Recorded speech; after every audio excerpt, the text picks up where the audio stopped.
Bonjour à tous, bienvenue à cette deuxième événement, deuxième séquence de l'atelier du Globe. Je suis ravi de pouvoir rester sur cet atelier. Donc on a beaucoup parlé de franco-allemand tout à l'heure, on va parler d'une relation qui est tout aussi importante, la relation franco-italienne. Alors la relation franco-italienne est absolument partout, hein, au cœur de nos entreprises, au cœur de nos territoires.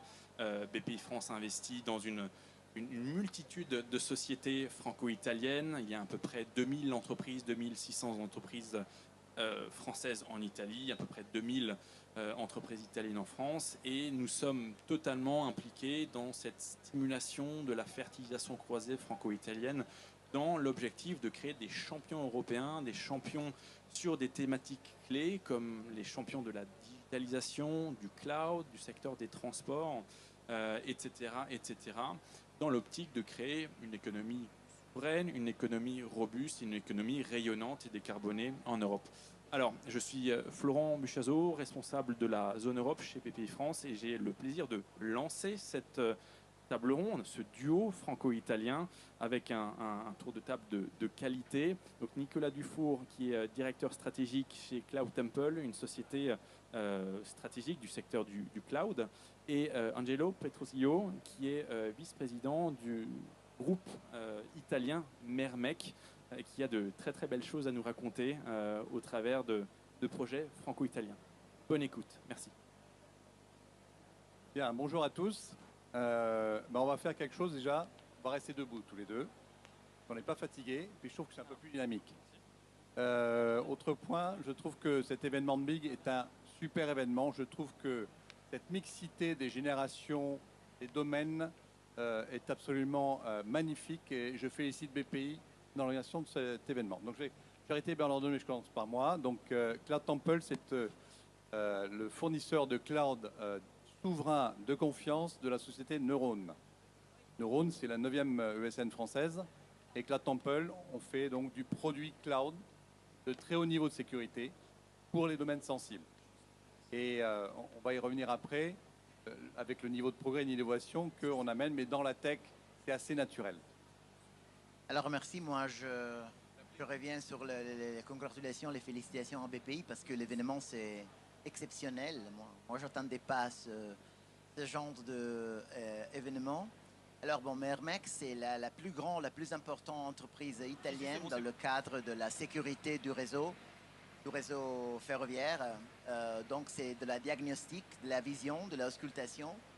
Et en plus, on est la 4e entreprise au monde dans la signalisation ETCS niveau 2. Comme vous savez, il n'y a que 4 entreprises au monde dans la signalisation ETCS niveau 2.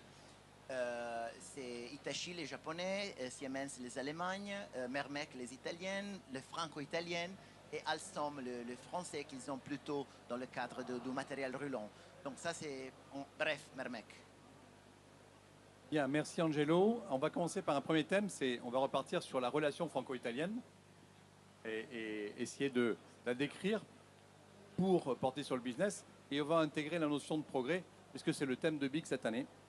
Alors, la relation franco-italienne, c'est une relation qui nous dépasse depuis des années et des siècles. C'est-à-dire qu'on a eu des reines françaises qui étaient italiennes. On a eu même un ministre très connu, un premier ministre. C'est pas monsieur Marnier d'aujourd'hui, c'était Mazarin. Donc historiquement, on a eu des liens très forts. La proximité géographique est une évidence.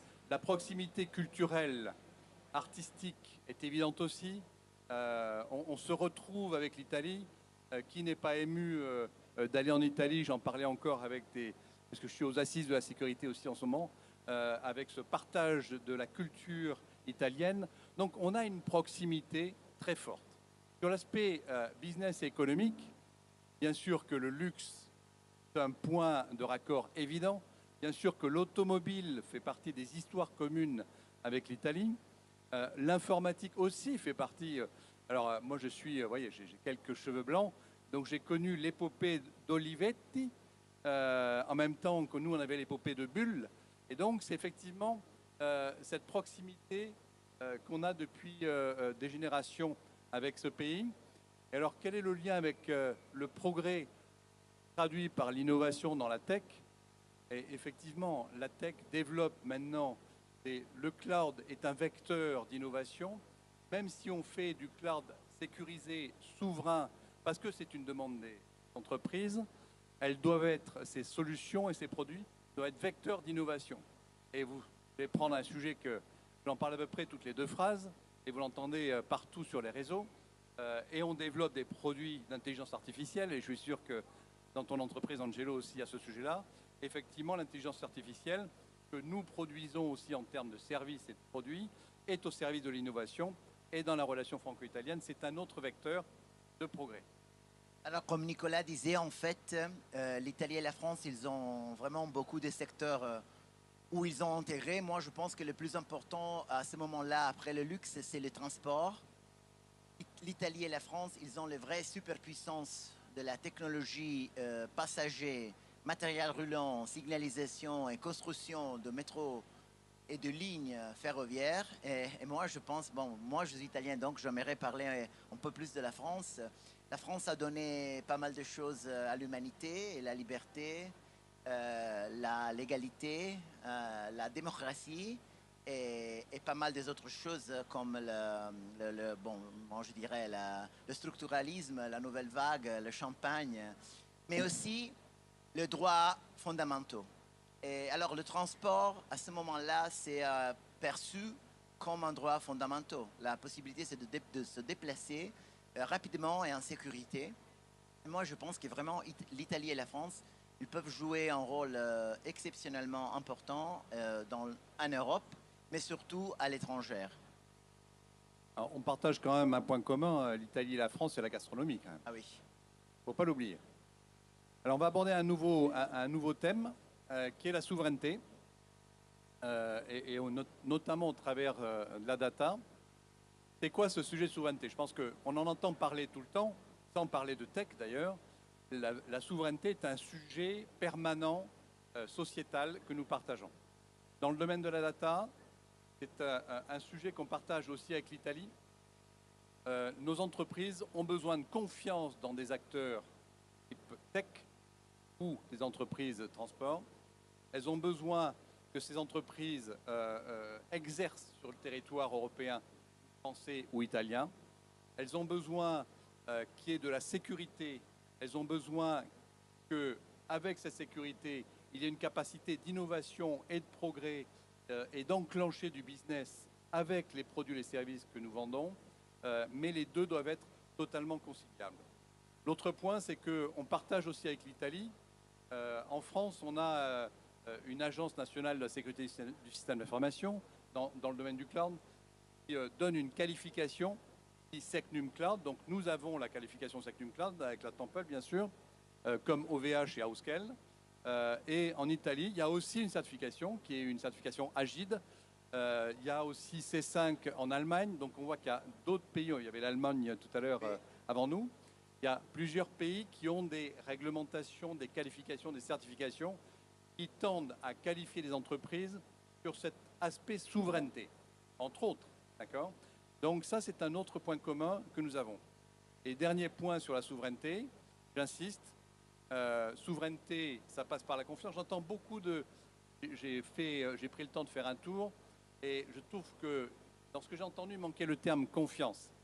Pour faire du business, alors on entend plein de choses très intéressantes aujourd'hui, mais c'est comme la souveraineté et les accords qu'on peut mener en termes business, ça passe par la confiance. Et la confiance, ça entre autres par des réglementations, mais aussi par la qualité de nos produits qui permettent de travailler et d'aller vers le business.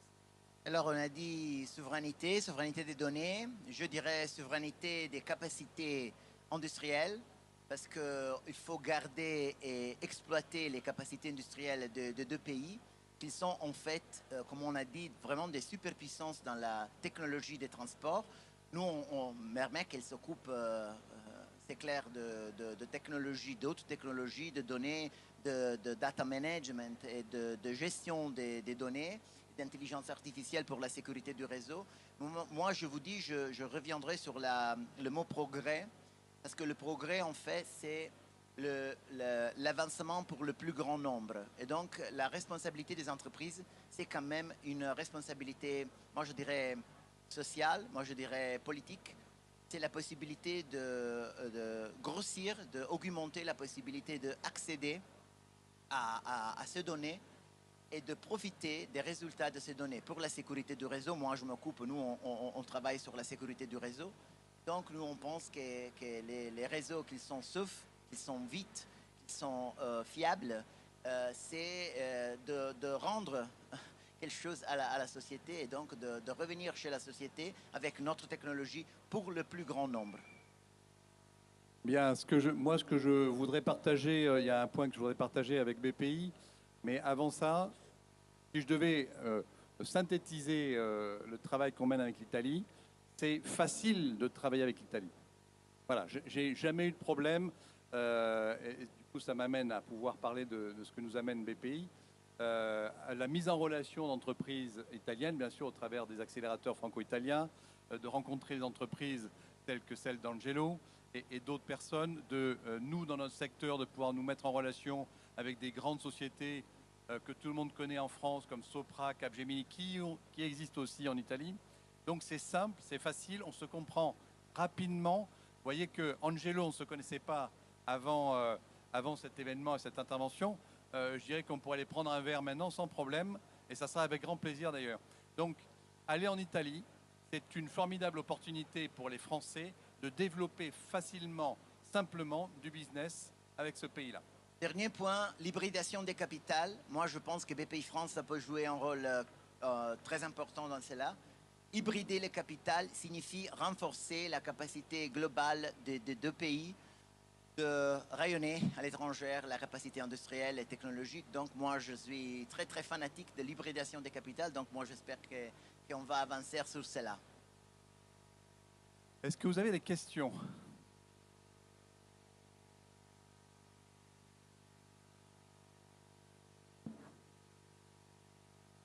Bonjour, merci. C'est très agréable aussi bien de voir comment nous, Français, et vous, industriels, on peut avoir des relations avec des pays un par un, ou des entreprises dans des pays comme l'Italie, tout à l'heure comme l'Allemagne. Et je voudrais vous poser des questions à propos des normes européennes. Est-ce qu'on a besoin des instances supra-européennes, par exemple comme la Commission européenne, pour venir diriger ce qui se passe entre un pays ou l'autre, alors qu'apparemment on a des industriels qui se débrouillent très bien. Je peux commencer parce que c'est un sujet compliqué pour l'informatique. Bon, alors c'est un vrai sujet pour les opérateurs de services cloud, ce que vous évoquez. Il y a bien sûr la Commission européenne qui va sortir sa fameuse directive EUCS, qui est un équivalent, une transposition du SECNUM français, du C5 allemand, de l'AGID italien. C'est une lutte. J'ai travaillé 4 ans là à Bruxelles. C'est une lutte de toute façon de tous les États membres et de tous les lobbies pour essayer de faire avancer chaque fois leur parti. En fait, ce que je retiens, c'est que oui, on a besoin d'une commission forte pour orchestrer un niveau commun. Par contre, en fait, je parle très peu du SECNUM quand je rencontre les clients, mais je parle plutôt d'une qualité. En fait, toutes ces exigences et réglementations imposent une qualité à mes produits. C'est cette qualité-là que je vends. Je vends de la résilience, de la disponibilité, de l'innovation, des tas de produits, et c'est induit par la qualité que j'ai d'avoir eu cette certification. Donc oui, on a besoin de l'Europe, mais il faut qu'on soit aussi un peu autonome par rapport à l'Europe pour dynamiser et surtout répondre au business. Alors moi, je suis tout à fait d'accord sur l'analyse. Moi, je rajoute seulement que face à la Chine, à l'Inde, aux États-Unis, il faut l'Europe. Parce que l'Italie, la France, l'Allemagne, toutes seules, ils ne seront jamais suffisants à partager les défis et affronter les défis qu'on a. Et alors, il faut avoir l'Europe. C'est clair que l'Europe, ça ne peut pas être une despote, mais c'est primordial d'avoir une réalité supranationale qui soutient et supporte les entreprises et le dynamisme des entreprises européennes. Donc c'est le juste, le correct bilancement entre le rôle de l'État et le rôle des entreprises. Écoutez, merci beaucoup de votre écoute et puis à très bientôt en Italie.